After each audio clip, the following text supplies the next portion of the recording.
కాబట్టి ఇప్పుడు మిథ్యకు ఆధారమైంది ఏంటి? సత్యం. ఆ సత్యం ఏంటి? సత్యం జ్ఞానం అనంతం, సచ్చిదానంద స్వరూపం, అదే నేను ఆత్మ. కాబట్టి జ్ఞాతృ జ్ఞాన జ్ఞేయ భేదాలు లేకుండా త్రిపుటికి ఆధారమైంది నేనే గనక వాటన్నిటిలో ఉన్నది నేనే. కాబట్టి బాహ్య అపి అహం గతః వ్యాప్తః, అంతః వ్యాప్తః, బహిః వ్యాప్తః. ఇప్పుడు మీకు అనిపిస్తూ ఉంటుంది ఏంటో ఇది మాత్రం ఏమో మనకేం అర్థం కాదు. ఎందుకని బహిః కనుక మనం వ్యాప్త అయ్యేటట్లయితే బ్యాంకులో డబ్బంతా తెచ్చుకోమా, అబ్బా మనకి ఇవే వస్తాయి ఆలోచన. బహిః గతః ఇంక పోయికి తెచ్చుకోవడమే. లేదు సార్, అందుకు మీకు కన్ఫ్యూషన్ కదా. నేను చెప్తాను, నిద్రపోయారే స్వప్నవత్ తిరుపతి.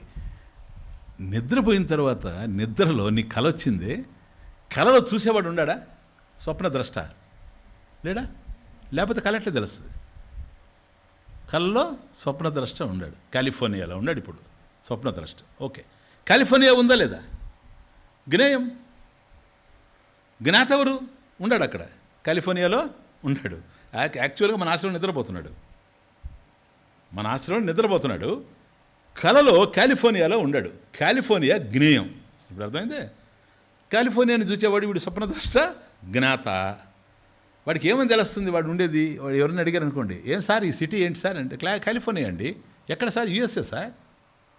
యుఎస్ఏ అంటే సార్ అదే లండన్ని వెతికే ప్లేసు, అది మన ల్యాడన్ని వెతికే place America. Okay, the point is ఆ జ్ఞాన జ్ఞేయ జ్ఞాత ముగ్గురున్నారు కదా. వీళ్ళు ముగ్గురుండారా ఒక్కరేనా? ముగ్గురుండారా? ఒక్కడే. ఎప్పుడు తెలుస్తుంది తెలుసా? మేలుకుంటే. స్వప్న కాలంలో మూడున్నాయి. జ్ఞాతృ జ్ఞాన జ్ఞేయ భేదాలు ఉన్నాయి. చూస్తున్నాను, చూడబడుతూ ఉంది, తెలుసుకుంటున్నాను దీన్ని. కానీ ఒక్కసారి నిద్ర నుంచి కనుక మేలుకున్నాడా వాడే ఉన్నాడు, ఇంకేమీ లేవు. ఇప్పుడు అనుకున్నాడు అనుకోండి, ఆ స్వప్నంలో ఉన్న ముగ్గురు ఎవరు? కాలిఫోర్నియా ఎవరు? నేను తిరిగింది ఎక్కడ? నేను మాట్లాడింది ఎవరితో? సార్ అంతా నువ్వే. అవన్నీ లేవా? లేవు. అయితే నిత్యముక్తోస్మి పో, అన్నిటి నుంచి విడిపడిపోయినావు, అన్నీ లేవు. కాబట్టి స్వప్నంలో నీకు మూడు తెలుస్తూ ఉండినా మేలుకున్న తర్వాత మూడు లేకుండా నువ్వు ఒక్కడవే ఎట్లాగైతే ఉన్నాయో త్రిపుట లేకుండా. కాబట్టి జ్ఞాతృ జ్ఞాన జ్ఞేయ భేదాలు ఏవైతే ఉన్నాయో అవే నీకు ప్రపంచంలో తెలుస్తూ ఉన్నాయి. నీవు ఆత్మని తెలిసినప్పుడు ఇవన్నీ కూడా నీకన్నా భిన్నమైనటువంటివి కానీ కావు. పోనీ నీ విషయం వదిలిపెట్టు, పరమేశ్వరుడి కన్నా భిన్నమా? కాదు కదా. నువ్వే పరమేశ్వరుడివి, తత్వమసి ఎస్టాబ్లిష్ అయింది కదా. కాబట్టి నీకన్నా కూడాను వేరుగా ఉండేందుకు అవకాశం లేదు. కాబట్టి అహం ఆకాశవత్ సర్వం బహిః అంతః గతః అచ్యుతః. Next point, అచ్యుతః. అచ్యుతః అంటే చ్యుతి న విద్యతే ఇది అచ్యుతః. నాశమే తెలియంది అచ్యుతః.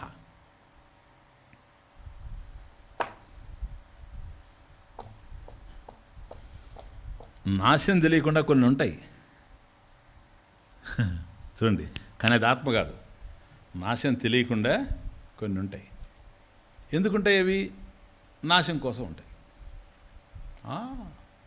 ఇప్పుడు ఈ దేహాలన్నీ అవే, కోపడబాకండి, నాది కూడా కలుపుతున్నా, సరేనా? ఇప్పుడు ఇదేంది? ఇది అచ్యుత స్వరూపమా? అది చ్యుతః. కానీ ఇప్పుడు ఉంది బాగానే. ఎందుకుందో తెలుసా? సావడం కోసమే ఉంది. అన్నీ అంతే. యద్రూపం తత్క్షరం, నశించిపోయేటువంటిది. అచ్యుతం అంటే అది కాదు. కాబట్టి ఒక కాలంలో ఉండి ఒక కాలంలో లేకుండా పోతూ ఉన్నాయి. కానీ ఇది అట్లా కాదు. కాలానికి అధిష్టానత్వాత్, కాలాధిష్టానం గనక ఇది నశించేటువంటి ప్రశ్నే లేదు గనక అచ్యుతః. ఇది 2-3 కాలాల్లో నాయన. నా చ్యుతః, ఎప్పుడు చావలేదు. నా చ్యుతః. చూడండి తమాషా. నా చవతే, ఇప్పుడు చావడం లేదు, మార్పు. నా చెవిష్యతే, భవిష్యత్ లాగా చెవిష్యతే, రేపు పోయేది, నశించేది కాదు. నచ్యుతః, గతంలో చావలేదు ఆత్మ, నచ్యవతే, ఇప్పుడు కూడా నశించడం లేదు. నచ్చవిష్యతే, భవిష్యత్తులో కూడా నశించబోదు. అందుకనే నత్వేవాహం జాతునాశం నత్వం నేమే జనాధిపాహ. హే అర్జున, నువ్వు నేను ఈ రాజులు, ఈ కురుక్షేత్రంలో ఉన్నవాళ్ళంతా గతంలో ఉన్నవాళ్ళమే, ఇప్పుడు ఉన్నవాళ్ళమే, భవిష్యత్తులో లేకుండా పోయేవాళ్ళం కాదు. దేహాలు పోతాయేమో కానీ మనం ఎప్పుడు ఉంటాం. కుండలు పగిలిపోతాయేమో కానీ ఆకాశం ఎక్కడికి పోదు. ఆకాశవత్ సర్వం బహిరంతర్గత. అండర్స్టాండ్? కాబట్టి అచ్యుత. ఇప్పుడు చూసారా, ఈవెన్ ఆకాశం కూడా చ్యుతం, నశించేది. కానీ ఆకాశానికి కూడా నేను ఆకాశాదేహి అపి అధిష్టానత్వాత్, దానికి కూడా అధిష్టానం కనుక నేను నశించేటువంటి వాడిని కానీ కాదు. జస్ట్ పైగా దానికి రూపం లేదు. ఎందుకు ఆకాశం అని అంటే రూపం లేదు నాయన. అమూర్తత్వాత్ కదా, నిరవయవత్వాత్.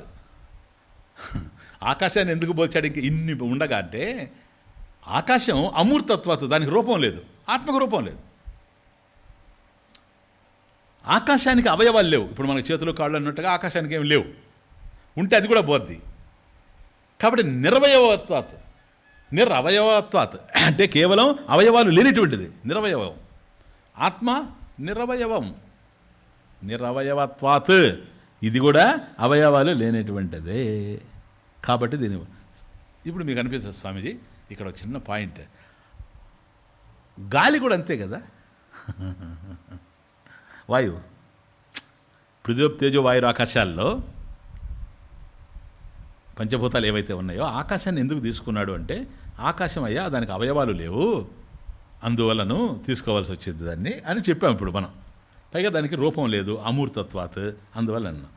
మరి గాలికి కూడా రూపం లేదు కదా, అమూర్తత్వాత్. గాలికి కూడా లింబ్స్ లేవు కదా, అవయవాలు, నిరవయవత్వాత్, ఆకాశం వల్లే, ఆకాశవత్. అలాంటప్పుడు ఇది కూడా తీసుకోవచ్చు కదా ఎగ్జాంపుల్ అని, దృష్టాంతంగా. ఆకాశాన్ని ఎందుకు తీసుకోవాలి, వాయువుని కూడా తీసుకోవచ్చు, తీసుకోవడానికి లేదు. ఆకాశానికి మూర్తి లేదు, వాయువుకి మూర్తి లేదు. ఓకే, ఆకాశానికి అంగాలు లేవు, అవయవాలు, కాబట్టి గాలికి కూడా అవయవాలు లేవు. ఇంతవరకు బాగుంది. ఆకాశం మారదు, గాలి మారుతుంది సార్.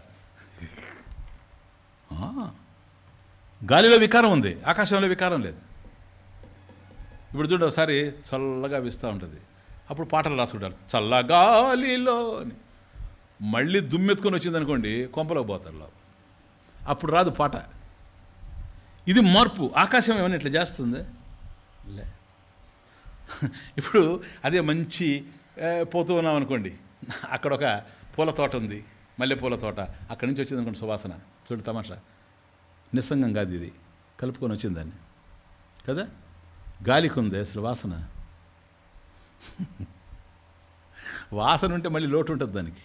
అందుకని నేను ఆ పాటలు రాసింది, గాలికి లోటున్నదా అని. ఎందుకు రాశానంటే, ఒకవేళ వాసన కనుక దానికి ఉంటే, వాసన పోతానే అది కూడా మనలాగా ఫీల్ అయిపోతుంది, డబ్బులు పోతే మనం ఏడ్చినట్టుగా. అర్థమవుతుంది. కాబట్టి ఇప్పుడు వాసన చూస్తే పూల నుంచి వాసన తీసుకొని వచ్చింది.